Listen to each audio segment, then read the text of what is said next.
All right. Well, welcome everybody to the Business of Speaking show. I'm your host, Tim McDonald.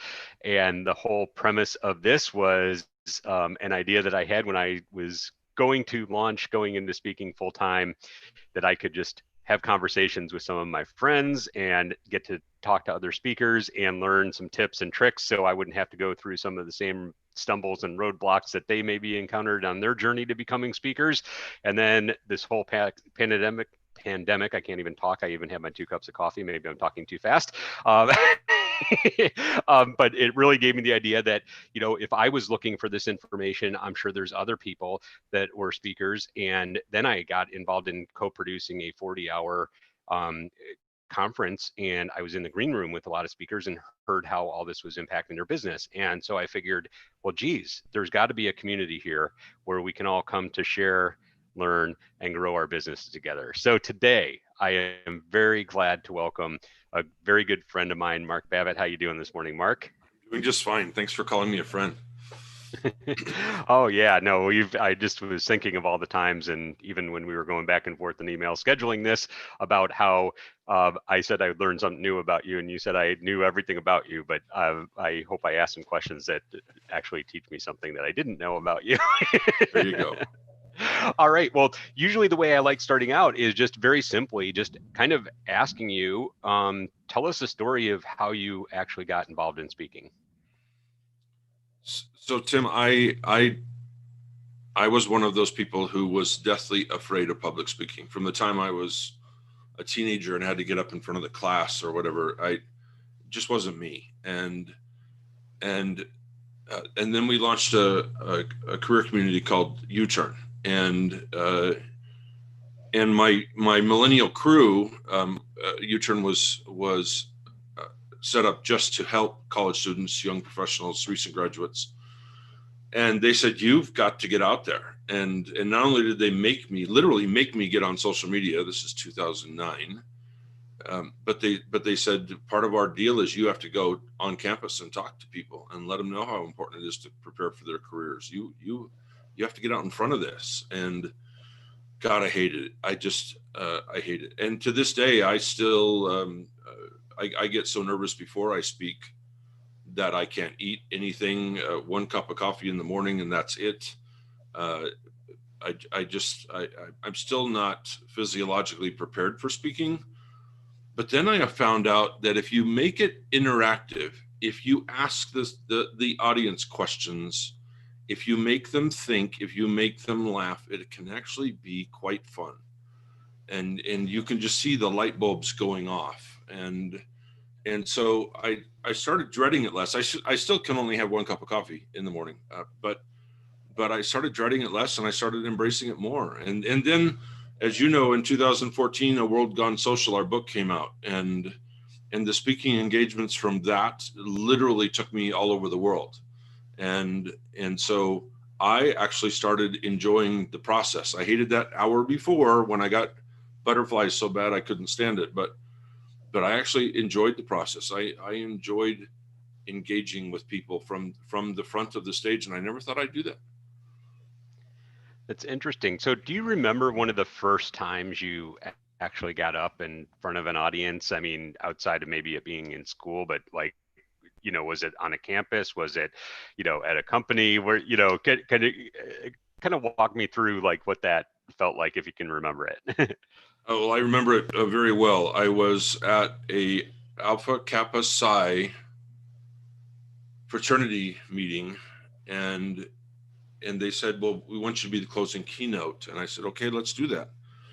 And so I had no idea what to expect, and I went to the Palmer Hilton in downtown Chicago, and I walked into this enormous room, and there were 1,100 college students there, and I swear I could hear each of them breathing. I thought I was going to throw up. Seriously, I thought, okay, well, we got to pull this off. Let's do this. But it was, yeah, I remember texting my wife saying, you would not believe how many people are here. I don't know if I can do this. I don't know how to pull this off. And it was nerve wracking. So, I'm kind of curious. because this is always something that fascinates me, is what was it that actually drove you, to pull through to actually make that happen? But more importantly, what kind of pushed you to make you want to do that again if you felt that way on that first time?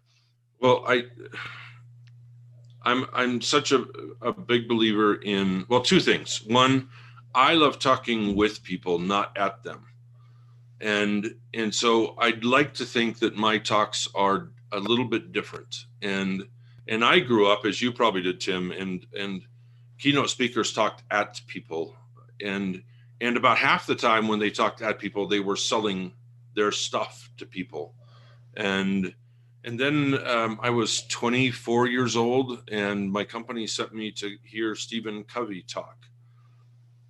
And I was actually amazed at how interactive he was, and and how inclusive he was. And back then, look at what the country's going through now. If you went to a conference back then and there was a male speaker, and there was a Q&A, 9 times out of 10, another male, usually an older male, would be, you in the front kind of thing. And it was usually an older white male, and he was not like that. He would call on everybody, young, old, including on me. He didn't care. And I thought, okay, that's the guy I want to be if I ever have that chance. And so when I did have the chance, that's all I thought about. And since then, Tim, I'll tell you, I actually saw him again another time, and he did almost the exact same speech. And I had no idea at the time that speakers basically do the same speech 1,000 times. But he pulled it off. He was so interactive. He just lived and breathed on the response he got from the audience. Now, I've seen other speakers, including some very, very well-known speakers, that make $1 bazillion, and they go through their canned speeches. They even pause for the anticipated laughter, even though there isn't any, and they end up laughing at their own jokes. It's so staged, and I don't respond to that well at all. So to have my first real high-profile speaker be Stephen Covey, it helped me get through all that. And I know, and just from that story, and you kind of, when you shared, your, brief, journey into getting started, you were talking really about connecting with the audience. And so what are some things that you learned from watching him, but then also as you've evolved, that helps you be able to connect with the audience? Well, the first thing I do is I ask a question, and it doesn't matter if I'm talking about leadership or culture or remote work or careers. The first thing I do is ask a question. And for instance, I'll start my talk after I'm introduced with, and I'll put up on a slide, I'll say, what do you want to be when you grow up? And I ask, how many people have heard this question? Well, of course, everybody has heard that question. I'm talking to college students. They've literally been asked this question 6,000 times in the last 4 years, right? And then I put up another question, and I say, and I ask them, what do you want to specialize in? What gets you out of bed in the morning? Who will pay you to do that? And it's dead silence. I've had, in 10 years, I've had 4 college students that actually knew the answer to those 3 questions, and out of tens of thousands. And so it gets them thinking right away. And I'd like to think that it takes, college students are so used to standing in front of a professor or sitting in front of a professor who's going to talk at them, do the lecture route, make them feel like they're definitely the student or the child to the parent or teacher relationship. And I just want to have a conversation. And by asking those thought-provoking questions up front, it completely sets the stage for the rest of the 50 minutes or an hour and a half or whatever it is. Well, yeah, no, I love that. And kind of curious, do you ever do it outside of college students when you're talking with like executives? It's funny you say that, because I had mentioned with the World Gone Social, I got to go everywhere, and I actually got to speak in Dusseldorf, Germany, and it was just this huge room of old white guys, and they were completely disengaged, and so I did ask them that. I asked them, and again, we were talking about adaptation of social leadership and being vulnerable and being accessible. And I'm in Germany talking to old white guys about being vulnerable, and it was going nowhere, nowhere. And so I did stop and I did ask that question, and it started an entirely different conversation about why did you get into what you're doing now? How did you get there? What path brought you here? Who did you want to be when you started this journey, and who are you now? And it started a whole different conversation across, I don't know, 7 different languages. All of us spoke English, of course, thank God. But yes, it started a whole different conversation, and I've incorporated it ever since, including I once did a keynote in Denver, Colorado, to the Valve Manufacturers Association, and you couldn't get more old school, you couldn't get more blue collar. There was one female in the entire room. Their plants back home were 90% older white males.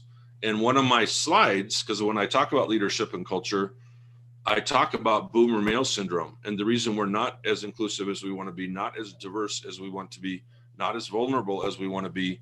And I put this slide up of this very old white guy. And I say that there's the problem. That's our problem. Well, I wasn't smart enough to think ahead that the whole room is that guy. And so how am I going to pull this off? And so again, a very interesting conversation.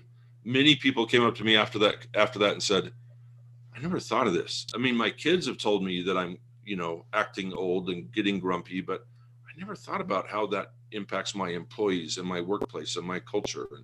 And so again, we were able to break through the lecture syndrome and actually have a good conversation with guys suffering from what I call boomer male syndrome. They were the person I was talking about, and not in a positive way. And we still had a little breakthrough. I love it. I love it. So it sounds like you mentioned, leadership, culture, engagement, remote work. And those are your main topics that you talk about. It seems like you're very good at adapting when you're on stage, knowing who your audience is and seeing how they're reacting to stuff.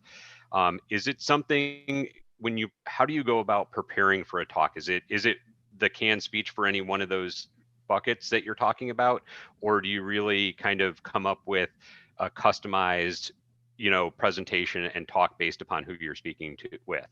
Great question. So I have templates that I use, and I will alter those templates. I'll move slides around, or I'll add a slide or two depending on the audience.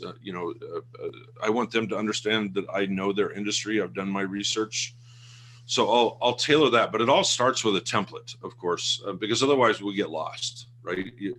And the worst thing a speaker can do. And early on, I was at the University of Nevada, Reno, doing a closing keynote for Delta Sigma Pi, and their technology went down. And I was so reliant on the presentation to guide me through the talk that I froze. I mean, I literally just froze. Like, oh my God, I don't know what to talk about next. So I had to make things up. And sure enough, 10 minutes before my talk was over, the slides came back on. And everybody in that audience knew that I had been talking out my butt for 20 minutes because the slides had nothing to do with what I had been talking about for 20 minutes. And it was not a great experience. Now they didn't seem to mind, but I did as a somebody trying to find my way in professional speaking. I didn't like that I didn't know my own material well enough. And so that created a sense of urgency for me to, yes, you have to have your templates. Yes, you have to have your talking points. You're paid to be there to talk about a certain topic in a thorough way. But I just became so interactive and so conversational that I could come back to, I could create a transition mid-talk after asking questions, after having a side conversation. I could create a transition and get right back into my slides again. And that's how I try to do it. Now, when you started, and it was with U-Turn, and you were getting this push from the millennials to get out in front of people and get out in front of college students. And then you mentioned when you wrote, World Gone Social, the book that you wrote, um, what was different about how you looked at speaking, how you went about speaking, how you got gigs before the book versus after the book? Well, for one thing, except for the fraternities, the size of the audience, because I went from doing a lot of my talks in the career space with U-Turn were breakout sessions. It was getting my resume established. It was, I mean, I had a couple of really nice opening or closing keynotes, but a lot of them were just breakout sessions that allowed that conversational interactive style to develop. And so I would find myself in a room with 20 or 30 career center professionals or employers. And eventually it grew up to 200 or 300, but it was nothing like going to a major conference and talking. And or going to the Tiger Woods Foundation and being in front of 500 first gen parents or first gen students and their parents and their families doing a commencement speech, right? So but then you get the bigger gigs. You go talk to, for IBM in Las Vegas or something, and even the breakout sessions are 400 people, big. It just that's the main thing.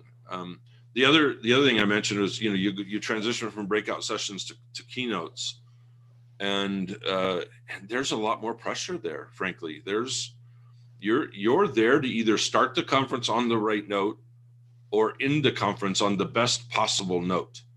And so, and oh, by the way, they flew you business class to Hong Kong or to Singapore to do this, right? So there's some pressure there. And given my, I wouldn't call it a phobia, I guess, anymore.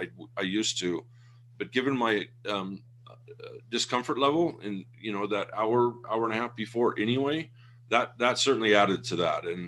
And it was a really big transition to make. Now I'll tell you, Tim, because most of our talks now over the last 3 or 4 months have all been virtual, and I get the same feeling still. I know there's now 900 people watching me on Zoom or WebEx, and I get the same feeling today. Well, it's interesting because I'm kind of curious as you talk about, what most of us have been doing the last 3 months is all doing it virtually. And you make such a big emphasis on connecting with the audience. How do you achieve that in front of a camera when you can't see the people that you're talking to? That with, is, I guess that, I should say. yeah, that is such a good question. I participated in a commitments exercise for Minerva College in San Francisco, and I was they labeled us dignitaries when we got up and spoke, and that felt weird to begin with, but it was so difficult. And about halfway through it, I realized this is not working. I mean, I can see people checking their phones and checking email and everything. They would rotate 50 people, 20 to 50 people at a time on the screen, and I could tell I was losing people. And so I reverted back to asking questions, and not just of the students, but of the parents and the professors that were in the room. And while people were talking, I would put comments in their platform in the group chat room and say, next I'd like to hear from somebody who, is a first gen student who really doesn't have any idea yet what they want to do. And they don't have a job offer yet. I want to hear from you. And I would set up the next block of time by posing a question in the chat room. And that worked amazingly well. So much better than just running through a Prezi or a PowerPoint presentation while everybody, tried to follow along, and you inserted your comments and your jokes and whatever. It was, again, it got back to being interactive and inclusive.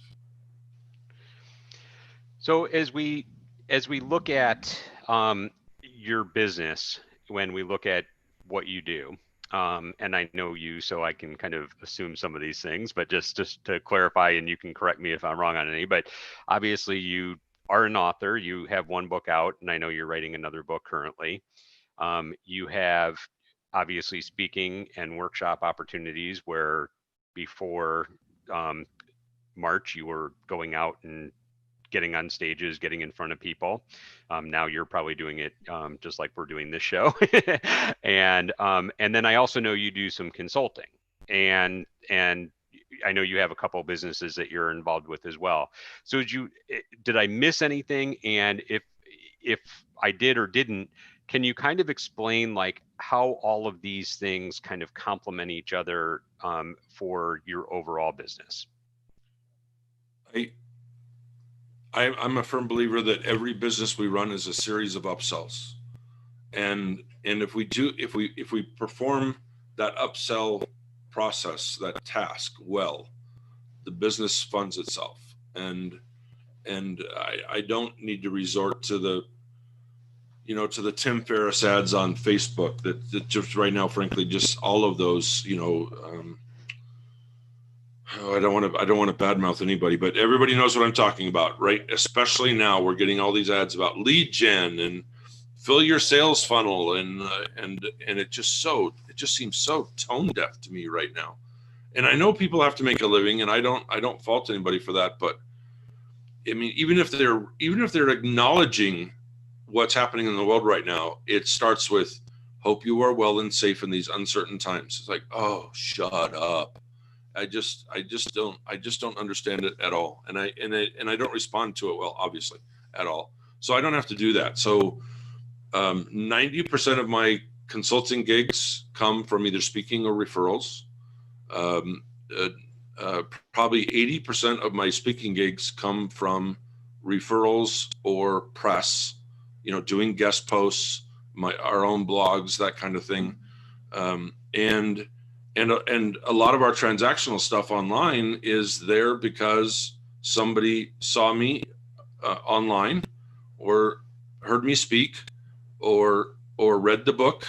And so all of these things are intertwined, and we're that's why we're so happy the second book is coming out.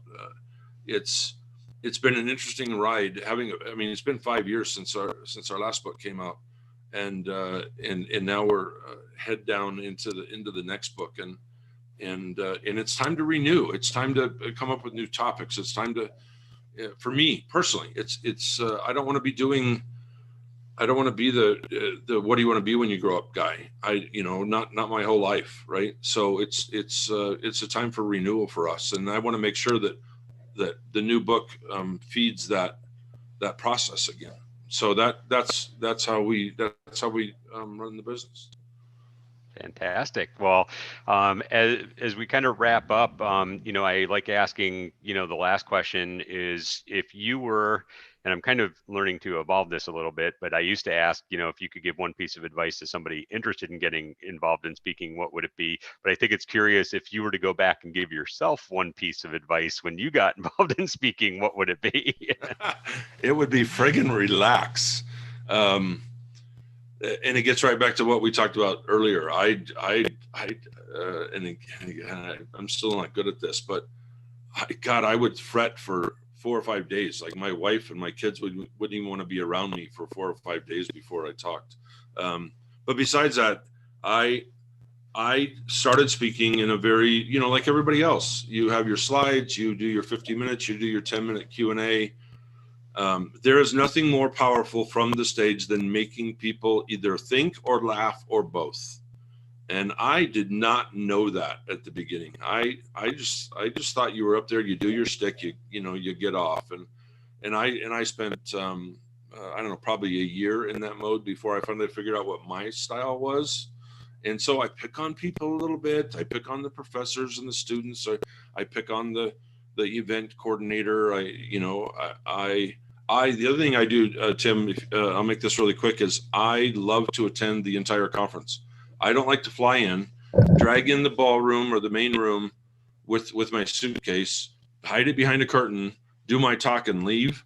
I love to be there a day, 2 days before, and just get to know people. And then I have, through those relationships, whether it's in the hallway or at happy hour or whatever, I now have champions in the audience. And I can look at somebody to make a point, and I can go, Judith, you and I talked yesterday about this, how important it is for females to share their voice in leadership mode, right? And then I have Judith in the audience doing this, right? Well, people stop looking at me and they look at her, and now I have social proof this conversation existed, and now we're engaging. Now we have that champion that helps us, and that has made a huge difference for me. Well, fantastic. Well, thank you so much for joining me today, Mark. And just for anybody watching, listening, how can they find you? How can they get in touch with you? Well, I'm always available. I still answer all my own emails and social media, and I'll continue doing that as long as I'm in this business. But you can reach me at mark@youtern.com. Well, fantastic. And I know you're Mark S. Babbitt just about on every platform, social media wise. So, well, thank you so much. And for those of you watching, one thing that we do after we sign off here in just a second is I'm going to stop the YouTube recording, but ask Mark to stay on. I'm going to ask him one other question. And if you go to speaking.business, sign up for our email list, you will be able to get exclusive content that isn't posted anywhere, isn't seen anywhere except in our emails that we send out weekly. So thank you so much for joining us on the Business of Speaking today. And thank you, Mark. Thank you, Tim.